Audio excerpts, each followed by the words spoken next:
Hello viewers, welcome to my YouTube channel. आज हम बात करने वाले हैं कंक्रीट में किए जाने वाले एक इम्पोर्टेंट टेस्ट के बारे में, जो कि है स्लम कोन टेस्ट। आज इस वीडियो में हम आपको बताने वाले हैं स्लम कोन टेस्ट कैसे परफॉर्म करते हैं, क्यों करते हैं, और उसके एक माइन्यूट चीज़ों को भी इसमें ऐड किया गया है, जिससे कि आप तक इन्फॉर्मेशन पूरी जा सके। तो इस वीडियो को अंत तक जरूर देखिएगा। तो चलिए शुरू करते हैं। सबसे पहले तो हम आपको आज बताएंगे कि इसमें जो रेफरेंस कोड है, जो हम स्लम टेस्ट कर रहे हैं, तो इसमें जो रेफरेंस कोड है, रेफरेंस कोड कौन कौन सा यूज किया गया है। तो स्लम कोड टेस्ट करने के लिए जो रेफरेंस कोड होता है, सबसे पहले तो IS 456-2000, जो कि plain and reinforce concrete code of practice है। जो दूसरा कोड यूज होता है IS 1199 for the sampling and analysis of concrete, and third one is IS 7320 for the slump test and apparatus specifications. तो बेसिकली तीन code को हम यहाँ रेफर करेंगे। एक तो IS 456 है, जो कि आपका PCC एंड RCC के लिए बेसिकली होता है, and IS code 1199 for the sampling and analysis of concrete, and IS 7320 for the slump test apparatus specification. अब इस टेस्ट को करने के लिए जो हमें apparatus की रिक्वायरमेंट होती है, वो क्या कौन कौन सी है? वो है slum cone with base plate. आप जब इस टेस्ट को करेंगे तो कौन कौन से apparatus की रिक्वायरमेंट होती है, तो सबसे पहले तो स्लम कोन होता है, इसके नीचे एक बेस प्लेट लगा होता है जो कि रिमूवेबल होता है, उसे हम रिमूव कर सकते हैं। फिर हम जब साइट पे इसको असेंबल कर सकते हैं। साथ में tamping rod, round bottom sample scoop, जो कि आप मटेरियल जब सैम्पलिंग करेंगे तो आप उसको जब उठाने के लिए या फिर पोर करने के लिए यूज होगा। ट्रॉवेल, वो लेवलिंग करने के लिए। मेजरिंग टेप, मेजरमेंट करने के लिए। और स्क्रब ब्रश, जब आपका कुछ एक्सेस मटेरियल हो जाएगा आपके बेस प्लेट पे या फिर आपके आसपास में, तो उसको हटाने के लिए हम लोग स्क्रब ब्रश का यूज करेंगे। देखिए, सबसे पहले कोई भी टेस्ट हम जब परफॉर्म कर रहे हैं तो पहले उसके ऑब्जेक्टिव को समझना जरूरी है कि हम किस ऑब्जेक्टिव्स के साथ हम इस टेस्ट को परफॉर्म कर रहे हैं। तो सबसे पहले समझते हैं कि जो स्लम कोन टेस्ट जो कर रहे हैं उसकी ऑब्जेक्टिव क्या है। तो उसका ऑब्जेक्टिव है बेसिकली आपके कंसिस्टेंसी और वर्केबिलिटी को आइडेंटिफाई करना, उसको जानना। ठीक है। द वर्ड वर्केबिलिटी और workable concrete signifies much wider and deeper meaning than the other terminology. Consistency often use loosely for workability. अब ये कह रहा है कि बेसिकली आपका जो वर्केबिलिटी है वो क्या है। वर्केबिलिटी बेसिकली है आपका ease of producing concrete, ease of making concrete, ease of transporting concrete, ease of pouring concrete. मतलब आप कह सकते हैं कि कितनी इजीली से आप किसी भी कंक्रीट को मिक्स कर पा रहे हैं, किसी को पोर कर पा रहे हैं। ठीक है। और किस ट्रांसपोर्ट कर पा रहे हैं, तो उसको हम लोग क्या कहते हैं, कितनी इजीली के साथ ट्रांसपोर्ट कर पा रहे हैं, उसको हम लोग बोलते हैं वर्केबिलिटी। और वो कब प्रोवाइड हो पाता है, जब उस कंक्रीट में कंसिस्टेंसी हो। तो consistency is a general term to indicate the degree of fluidity. Fluidity मतलब क्या होता है, फ्लूइड मतलब क्या होता है, बहना, प्रॉपर फ्लो करना। ठीक है। तो उसको हम लोग क्या कहते हैं, कंसिस्टेंसी। अगर आपका कंक्रीट अगर एक बार कहीं आपने पोर किया, वहाँ से वो धीरे धीरे फ्लूइड की तरफ वो अगर फ्लो कर रहा है, अगर खुद से मूव कर रहा है, इसका मतलब क्या है, वो कंसिस्टेंट है। और the degree of mobility, the factor helping concrete to have more lubricating effect. आप अब समझिए कि जब आपके कोई कंक्रीट बना रहे हैं, कोई मिक्स कर रहे हैं, तो उसमें लुब्रिकेटिंग इफेक्ट कैसे आ सकता है, क्या रीज़न है, क्या उसमें नहीं होगा तो नहीं आएगा, क्या होगा तो आना ही आना है, ऐसा है। तो सबसे पहले तो क्या होता है, वाटर कंटेंट। वाटर कंटेंट बहुत ही इम्पोर्टेंट रोल होता है किसी भी वर्केबिलिटी को अचीव करने के लिए, कंसिस्टेंसी को अचीव करने के लिए। अगर आप वाटर सीमेंट रेशियो, अगर वाटर कंटेंट आप कम रखेंगे तो उससे क्या होगा, आपका कंक्रीट स्टिफ होगा। अगर आप ज़्यादा रखेंगे तो उससे क्या होगा, ब्लीडिंग होगा, सेग्रेशन होगा। तो हमें उस वाटर कंटेंट को मेंटेन करना है। Second one is mix proportion. Second one mix proportion means कि आप जो भी उसमें aggregate, fine aggregate, cement and mixture जो भी ऐड कर रहे हैं, वो प्रॉपर प्रोपोर्शन में होना चाहिए।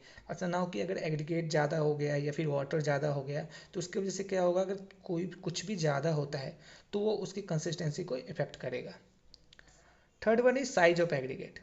साइज ऑफ एग्रीगेट मीन्स कि आप जब कोई कंक्रीट मिक्स करते हैं तो मिक्स डिजाइन होने के बाद उसमें ये बताया जाता है कि 20 mm, अंडर 20 mm, 10 mm की कितनी एग्रीगेट आएगी, कितनी फाइन एग्रीगेट आएगी जो 4.75 mm से नीचे की जो होगी, तो कौन किस जोन की आ रही है एग्रीगेट, तो वो आपको मेंटेन करना पड़ेगा। अदरवाइज क्या होगा, आपका कंसिस्टेंसी मेंटेन नहीं हो पाएगा।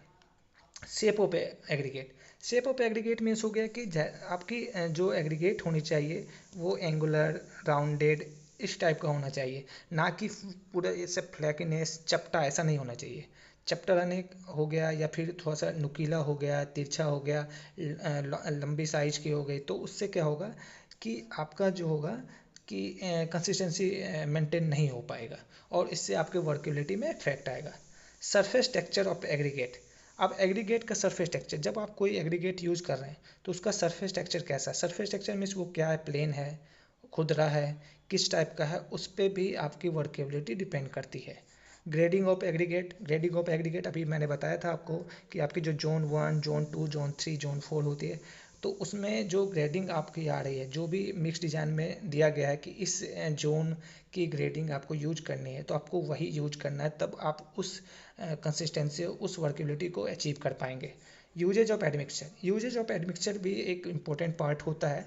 जब आप किसी एडमिक्सचर को यूज कर रहे हैं तो उसकी कुछ परसेंटेज ही आपको अलाउड है कि आप इतनी एडमिक्सचर यूज कर सकते हैं। अगर आप उससे ज़्यादा या उससे कम यूज करेंगे तो भी आपका वर्केबिलिटी, आपकी कंसिस्टेंसी अचीव नहीं होगी। तो चलिए जानते हैं स्लम्प टेस्ट के बारे में। Slump test is the most commonly used method of measuring consistency of concrete which can be employed either in laboratory or a site work. It means कि जो स्लम्प टेस्ट है वो एक कंसिस्टेंसी को major करने का एक तरीका है, एक टेस्ट है जो हम लोग कंक्रीट पे करते हैं, और ये लेबोरेटरी में भी हो सकता है और साइट पे भी हो सकता है। मेजरली साइट पे करते हैं और लेबोरेटरी में तो करते ही हैं जब हम मिक्स डिज़ाइन करते हैं, बट साइट पे हम जब भी कंक्रीटिंग करते हैं तो इसको परफॉर्म करते ही हैं। It indicates the characteristics of concrete in addition to the slump value. If the concrete slump evenly it is called true slump. अब क्या कह रहा है कि जो अब हम स्लम्प टेस्ट करते हैं, स्लम्प टेस्ट से क्या वैल्यू निकलता है, हमें क्या पता चलता है। स्लम्प टेस्ट से हमें ये पता चलता है, जैसे अब मैंने अब यहाँ पिक्चर एक अटैच कर रखा है, इसमें क्या है कि जैसे यहाँ पर हमने स्लम्प से जब इसको स्लम्प टेस्ट किया तो बिल्कुल ही आप देखेंगे कंक्रीट, जो यहाँ पर कंक्रीट था ये पूरी तरह से ये नीचे बिखर गई है, तो ये क्या हो गई, कोलैप्स हो गई है। अगर ये देखिए, अगर ये हाफ हाफ कोन, अगर वो if one half of the cone slide, अगर ये पूरी कोन का अगर हाफ नीचे स्लाइड होके गिरता है तो वो किस में आ जाता है, आपका शियर स्लम्प में आता है। अगर वो थोड़ा सा मिनिमम बिल्कुल ही नेग्लिजिबल या थोड़ा सा अगर वो स्लाइड करता है तो वो ट्रू स्लम्प में आता है।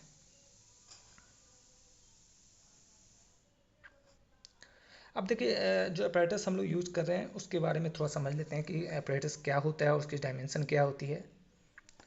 The slump cone apparatus for conducting the slump test essentially consists of a metallic mold in the form of frustum of a cone having the internal dimension as।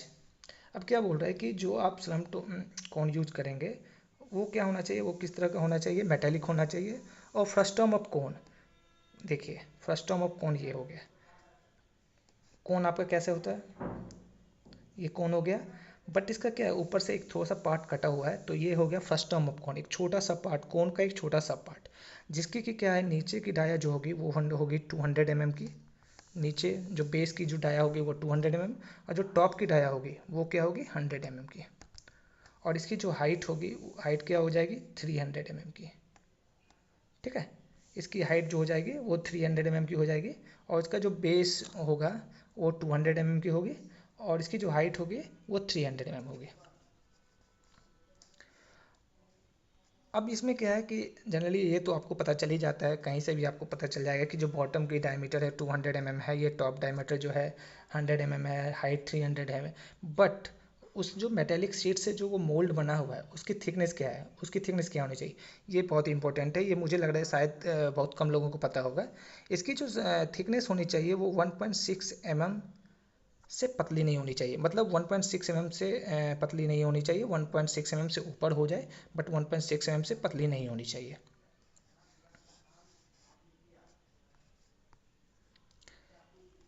अब देखिए, डिसलम कोन apparatus along with the temper rod। अब क्या है कि जब हम ये भी हम लोगों ने बताया था अभी आपको कि ये जो फर्स्ट टर्म ऑफ कोन है, ये जो 300 mm की हाइट है, ऊपर का जो आपका 100 mm का डाया है और नीचे का जो 200 mm डाया है, इसके साथ एक टैंपिंग रॉड भी होता है।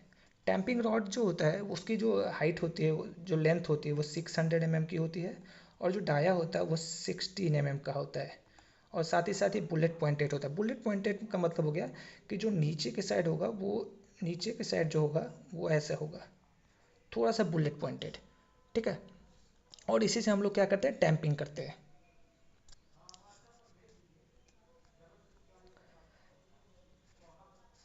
तो चलिए समझते हैं क्या है। This slum cone apparatus along with temper 16 mm in diameter and 600 mm length and with the rounded ends। तो अभी मैंने बताया था आपको बुलेट पॉइंटेड, वो वही है राउंडेड एंड और bullet pointed. Ruler, scoop, confirming IS 7320971974।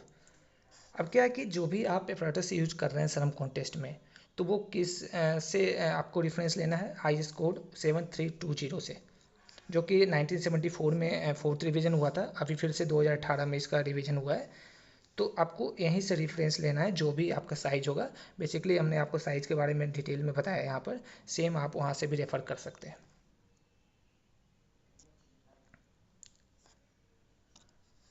चलिए अभी अब जो रेफरेंस जो हमने लिया था वो लिया था टोटल 3 IS कोड से हमने लिया है। एक तो 456 है, IS 456, एक है आपका IS 1199 for the sampling, and एक है IS कोड 7320 फॉर द जो आपका समकोण में जो अपरेटिस यूज करे उसके स्पेसिफिकेशन के बारे में। चलिए देखिए, हम यहाँ नीचे ना कुछ फ़ोटो मैंने अटैच कर रखा है, जो कि बेसिकली आपको एक आइडिया विजुलाइजेशन दे रहा है कि आपका जो अपरेटस है वो कैसा दिखेगा और क्या होता है। जैसे देखिए अभी मैंने जो बताया था आपको स्लम कोन का, ये आपका स्लम कोन है। यहाँ भी आपको स्लम कोन दिख रहा है। जो इसकी हाइट होगी वो 300 mm की होगी, ऊपर का जो डाया होगा 100 mm का होगा, और नीचे का जो डाया होगा 200 mm का होगा, ठीक है। ये आपकी स्लम कोन है, ये आपका बेस प्लेट है। यहाँ पर हम लोग इसको क्या करते हैं, टाइट करते हैं, और फिर टाइट करने के बाद फिर हम लोग क्या करते हैं, ये आपका देखिए स्कूप है। स्कूप में क्या करते हैं हम लोग, मटेरियल कंक्रीट को सैंपल करते हैं, और सैंपल करने के बाद इसमें देखिए एक ये जो यहाँ पर लिखा हुआ है स्लम कोन फिलिंग फनल, ये रिक्वायरमेंट नहीं है। अगर है तो अच्छी बात है, नहीं है तो भी कोई दिक्कत नहीं। तो इसके थ्रू हम लोग क्या करेंगे, इसमें पोर करेंगे लेयर बाई लेयर, 3 लेयर में हम लोग करते हैं। जब लेयर में जब ऊपर, उसके बाद टैंपिंग करेंगे। ये देखिए यहाँ टैंपिंग रॉड है। टैंपिंग करने के बाद हम लोग जब फाइनल लेयर पहुंच जाएंगे तो उसको फिर क्या करेंगे, सरफेस को लेवल करेंगे। वो किससे करेंगे, ट्रॉबल से करेंगे। और फिर जो एक्स्ट्रा मटेरियल आपका आ जाएगा उसको हम लोग यहाँ से क्लियर कर लेंगे।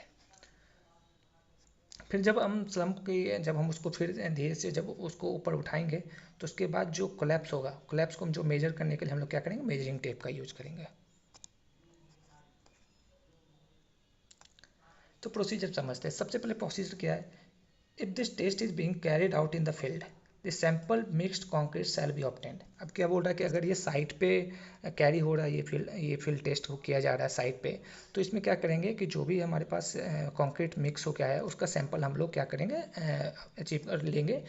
जिसका भी हमको क्या करना है, सेलम टेस्ट निकालनी है, ठीक है। The internal surface of the mold shall be thoroughly cleaned and freed from the superfluous moisture and any set of concrete before commencing the test। क्या करें, जब भी आप कोई टेस्ट करने जा रहे हैं इससे पहले जो भी मोल्ड है, मोल्ड को अच्छी तरह से साफ कर लें, ताकि उसमें कोई भी गंदगी या कुछ भी ऐसा ना मॉइस्चर ना हो, या कुछ भी हो जो कि हमारे टेस्ट के रिजल्ट को अल्टर करे। तो उसके पहले उसको क्या करेंगे, हम लोग क्लीन कर लेंगे, साफ कर लेंगे।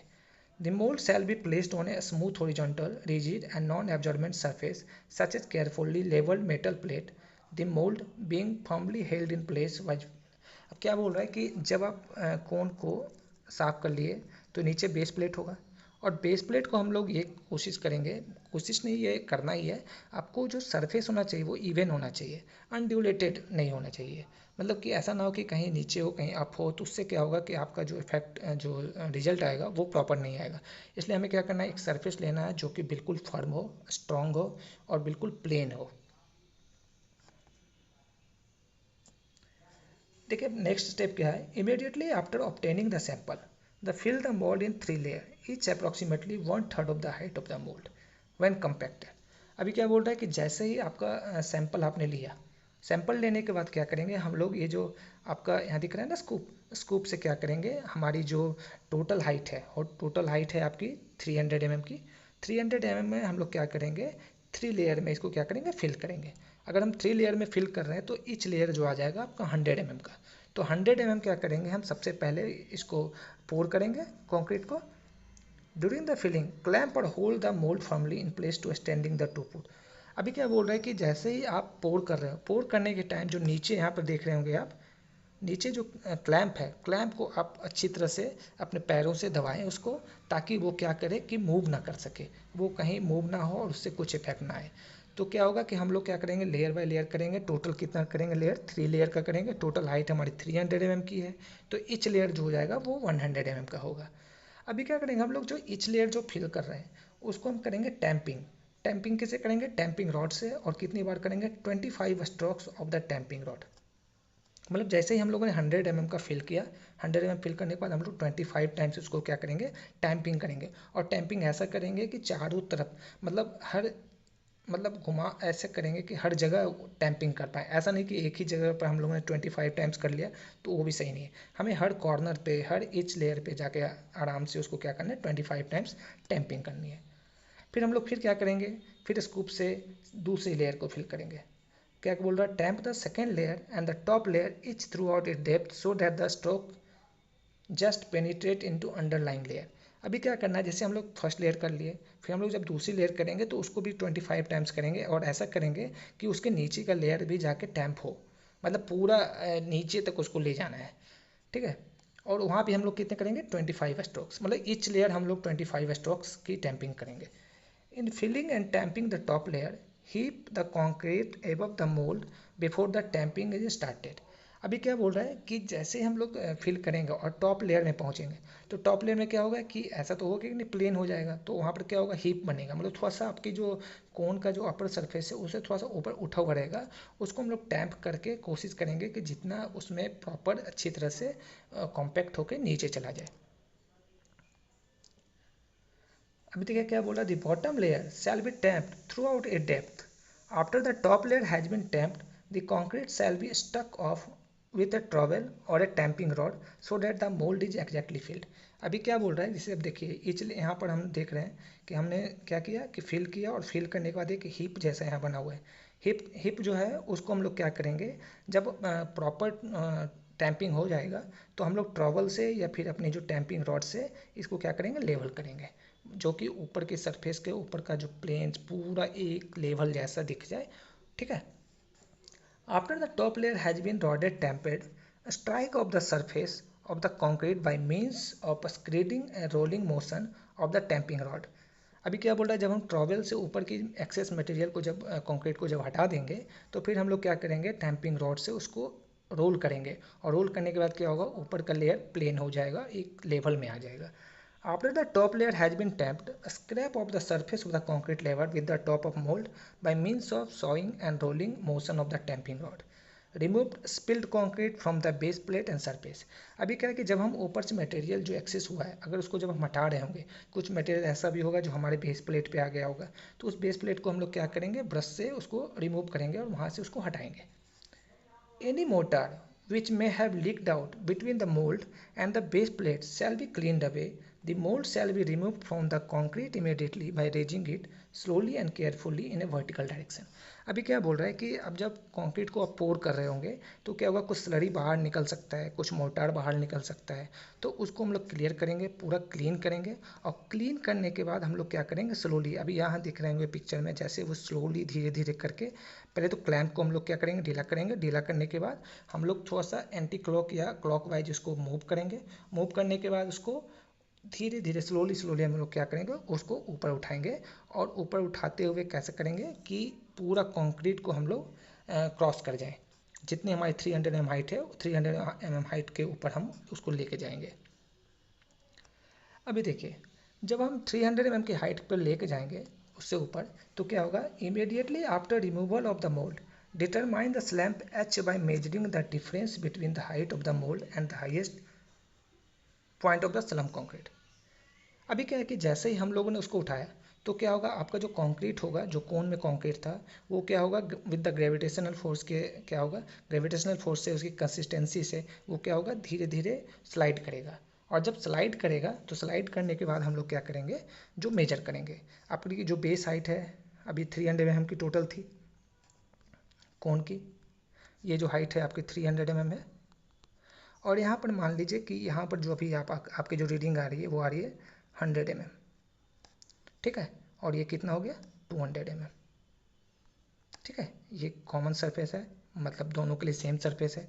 तो जो यहाँ पर 100 mm आएगा, जो ये स्लम्प एच जो मेजरमेंट हम लोग कर रहे हैं, ऊपर पे हम लोग क्या करेंगे, एक जो आपकी टैंपिंग रॉड है, टैंपिंग रॉड को ऊपर में रखकर हम लोग क्या करेंगे, जो आपका कंक्रीट का टॉप लेयर है, टॉप लेवल है, और जो आपका कोन का जो टॉप लेवल, उन दोनों के बीच के डिफरेंस को मेजर करेंगे, जो कि एच होगा, और उसी को हम लोग कहते हैं स्लम्प। जो भी मेजरमेंट आएगा उसको हम लोग मेजर करेंगे और पता करेंगे कि क्या ये इसकी स्लम्प वैल्यू क्या है। The above operation shall be carried out at a place free from vibration और shock. The entire operation from the start of the filling to the removal of the mold shall be carried out without interruption and shall be complete within 180 second. अभी ये क्या बोल रहा है कि जो भी हम लोग टेस्ट परफॉर्म कर रहे हैं वो ऐसी जगह पे होना चाहिए जहाँ पर भी कोई शॉक या कोई भी वाइब्रेशन नहीं है, वो बिल्कुल प्लेन सरफेस हो, ठीक है। और क्या होना चाहिए, ये जो आपका टेस्ट होना चाहिए वो विदाउट इंटरप्शन। ऐसा नहीं कि हम लोगों ने पहले फिल कर दिया, फिर 10 मिनट का वेट कर लिए, फिर हम कुछ काम में लग गए, ऐसा नहीं। ये जब आप प्रोसीजर स्टार्ट कर रहे हैं तब से लेकर आपका स्लम्प वैल्यू चेक करने तक इसकी जो वैल्यू आनी चाहिए वो 180 सेकेंड, मतलब 3 मिनट। 3 मिनट के अंदर ये आपको जो टेस्ट है उसको परफॉर्म करना है। Measure the slump of the nearest 5 mm। Measure the slump of the nearest 5 mm, आपका जो स्लम्प वैल्यू होने चाहिए उसकी जो मेजरमेंट होगी वो 5 mm के नियरेस्ट में होगी, उसको मेजर करना है। अब आपको ये तो जरूर ध्यान रखना, ये सबसे इंपॉर्टेंट ये है कि आपको 180 सेकेंड के अंदर ही आपको स्लम्प टेस्ट को परफॉर्म करना है। अगर आप 180 सेकेंड से ऊपर लेते हैं तो ये स्लम्प आपका जो वैल्यू होगा वो प्रॉपर नहीं होगा। अब देखिए, जब आप स्लम्प टेस्ट कर ले रहे हैं, आप स्लम्प की वैल्यू आपको पता चल गई तो क्या होगा, इससे आप क्या आइडेंटिफाई कर पाएंगे। देखिए, आपको एक हमने टेबल दे रखा है, टेबल में क्या दे रखा है कि अगर आपकी स्लम्प की वैल्यू अगर 0 से 25 mm के बीच में है तो आपका जो वर्केबिलिटी है वो वेरी लो है, आपका जो कॉन्क्रीट है वो स्टिफ है। अगर 25 to 50 mm में है तो आपकी वर्केबिलिटी लो है। अगर 50 to 100 है तो उसकी जो वर्केबिलिटी होगी वो मीडियम होगी। अगर आपकी वर्केबिलिटी 100 to 175 है तो उसकी वर्केबिलिटी 0.95 होगी, सॉरी उसकी वर्केबिलिटी क्या होगी, हाई होगी, और कंपैक्शन फैक्टर जो है वो 0.95 होगा। तो आप देख रहे होंगे कि जैसे ही आपकी वर्केबिलिटी बढ़ रही है, आपकी कंसिस्टेंसी बढ़ रही है, आपके कंपैक्शन फैक्टर क्या हो रहा है, बढ़ रहा है। अब यहाँ पर भी आपको मैंने दिखाया कि किस तरह का आपका कंडीशन आ सकता है साइट पे। बेसिकली 3 तरह का जो आता है, एक तो क्या होता है शियर कोलैप्स, बिल्कुल ही आपका कोलैप्स करके वो एकदम सरफेस के नियरेस्ट अबाउट चला गया है, सरफेस के हाइट पे चला गया है, तो वो क्या हो जाएगा, कोलैप्स हो जाएगा। शियर स्लम्प बेसिकली आपका क्या होगा कि आपका कुछ पार्ट क्या हो गया, कोलैप्स हुआ है, बट कुछ पार्ट स्टिल अभी भी उसी लेवल पे है जिस लेवल पे आपका स्लम्प कोन था, तो उसको हम लोग क्या कहते हैं कि वो शियर स्लम्प है। और ट्रू स्लम्प में इसकी बेसिकली आपका जो स्लाइड हुआ है, जो कॉन्क्रीट कोलैप्स हुआ, बिल्कुल नेग्लिजिबल हुआ है, नहीं के बराबर हुआ है, मतलब आपने जैसा मोल्ड में रखा था वैसे के आसपास का है, तो वो आप क्या कर सकते हैं उसको कि ट्रू स्लम्प है। अब देखिए, मैंने एक आपको स्क्रीनशॉट अटैच किया है इसमें, जो कि IS 456 का स्क्रीनशॉट है। अगर आपका देखेंगे कि अगर आपका जो ये है कि 0 से 25 mm के बीच में है, जो कि वेरी लो है, तो वहाँ पर हम लोग क्या करते हैं, बाइंडिंग कंक्रीट सैलो सेक्शन में हम लोग यूज करते हैं पेवमेंट यूजिंग पेवर। जहाँ पर हम लोग पेवर वगैरह लगाते हैं उसके नीचे जो हम लोग यूज करते हैं स्ट्रॉन्ग स्ट्राटा के लिए, हार्ड स्ट्राटा के लिए, तो वहाँ पर हम लोग 0 से 25 mm का जो स्लम्प आएगा उसको हम यूज कर सकते हैं। जहाँ मास कंक्रीट कर रहे हैं, लाइट रेनफोर्समेंट है, मतलब थोड़ा रेनफोर्समेंट है जिसमें अच्छी सी गैप है, जो डिस्टेंस है, इंटर डिस्टेंस है वो अच्छा है, तो वहाँ पर हम लोग क्या कर सकते हैं, लो वर्केबिलिटी वाली कंक्रीट को यूज कर सकते हैं, जिसकी स्लम्प वैल्यू 25 to 75 mm होगी। और 25 to 75 mm की जो स्लम्प वैल्यू वाली कंक्रीट होगी वो कहाँ कहाँ यूज कर सकते हैं, वो यूज कर सकते हैं मास कंक्रीट में, लाइट रेनफोर्समेंट कंक्रीट में, स्लैब में, बीम में, वॉल्स में, कॉलम्स में, फ्लोर्स में, हैंड प्लेस्ड पेवमेंट में, कैनाल लाइनिंग में, स्ट्रिप फुटिंग में। यहाँ पर हम लोग क्या कर सकते हैं 25 टू 75 mm का जो स्लम्प है उस कंक्रीट को यूज कर सकते हैं। बेसिकली आप देखेंगे तो जो मेजर वर्क है वो हम लोग 25 टू 75 mm में कर सकते हैं। जो मीडियम स्लम्प है, मीडियम स्लम्प पे क्या कर सकते हैं, जहाँ heavily reinforce section in slab, जब स्लैब में आप देखेंगे जहाँ की रेनफोर्समेंट के बीच में जो गैप है वो कम है, व जहाँ पर की ज़्यादा कंजेशन है आपके रेनफोर्समेंट की वजह से, बीम्स में हो, वॉल्स में जंक्शन पॉइंट हो, कुछ ऐसा स्लिप फॉर्म वर्क हो, पंप टू कंक्रीट हो, तो वहाँ पर हम लोग क्या करते हैं मीडियम 50 टू 100 और 75 टू 100 का यूज करते हैं। अब देखिए जो नेक्स्ट होता है वेरी हाई और हाई का जो है वो हम लोग कहाँ यूज करते हैं, ट्रिमी कंक्रीट इन सिटू पाइलिंग। जब पाइलिंग वर्क करते हैं, ठीक है, तो पाइल वर्क जब करते हैं, जब उसकी कंक्रीट करते हैं, तो वहाँ पर जो हमारे स्लम्प की वैल्यू की रिक्वायरमेंट होती है वो तकरीबन 100 mm टू 150 mm होता है, या उससे ज़्यादा की रिक्वायरमेंट होती है। तो हम लोग वहाँ पर क्या करते हैं वेरी हाई या हाई वर्केबिलिटी वाले कंक्रीट को हम लोग कहाँ यूज करते हैं, इन सिटू पाइलिंग और ट्रिमी कंक्रीट। ट्रिमी कंक्रीट आपका बेसिकली जब पाइलिंग का वर्क करते हैं तब यूज होता है। आप सब अब ये भी समझते हैं एक बार कि अगर आपको वर्केबिलिटी बढ़ानी है, अगर आपके कंक्रीट का जो वर्केबिलिटी बढ़ानी है, आपका जो वैल्यू आ रहा है वो वेरी लो आ रहा है, और आपको अगर मान लो कि आपको बढ़ानी है, तो इसका मतलब क्या होगा, आप उसके में या तो एडमिक्सचर यूज करेंगे या तो फिर वाटर कंटेंट को इंक्रीज करेंगे। बट हम लोग ऐसा भी जानते हैं कि वाटर कंटेंट जब हम लोग इंक्रीज करेंगे तो उससे क्या होगा, हमारी कंक्रीट की स्ट्रेंथ क्या होगी, डिक्रीज होगी, रिड्यूस होगी। तो हमें क्या करना है, हमें क्या करना है कि इस केस में हमें क्या करना है कि अपने कंसल्टेंट से बात करनी है, हमें वो इसका डिज़ाइन मिक्स करानी है, अपने एक्सपोजर, हमारा टेम्परेचर क्या है, एक्सपोजर क्या है, इन सब के बारे में उनको बताना है, हमारा जो मटेरियल है उसकी सैम्पलिंग करानी है, उसका टेस्ट कराना है। फिर हम लोग क्या करेंगे, उसके बाद एक वाटर सीमेंट रेशियो हमें पता चलेगा, जो हमें बताया जाएगा उसके हिसाब से हम लोग मिक्स करेंगे। फिर उसमें एडमिक्सचर भी बताया जाएगा, तो एडमिक्सचर भी मिक्स कर सकते हैं, जो भी अमाउंट रिक्वायर्ड अमाउंट में बताया जाए उसको हम लोग साइट पे मतलब हाई सुपरविजन, मतलब अच्छे से उसको देखना है, वर्कमैनशिप अच्छी होनी चाहिए, उसके थ्रू हम लोग क्या करेंगे मिक्स करेंगे, और उस तब जाके हमें वो वर्केबिलिटी अचीव हो पाएगी। और जितनी ज़्यादा अच्छी वर्केबिलिटी अचीव होगी, हमारे कंक्रीट में हनीकॉम्ब आने के चांसेस कम होंगे, हमारी स्ट्रेंथ अच्छी हो जाएगी, और हमारा जो ड्यूरेबिलिटी ऑफ द स्ट्रक्चर हो जाएगी वो इंक्रीज हो जाएगी। आशा करता हूँ ये आपको पसंद आया होगा, तो इसे लाइक शेयर और सब्सक्राइब जरूर करें। धन्यवाद।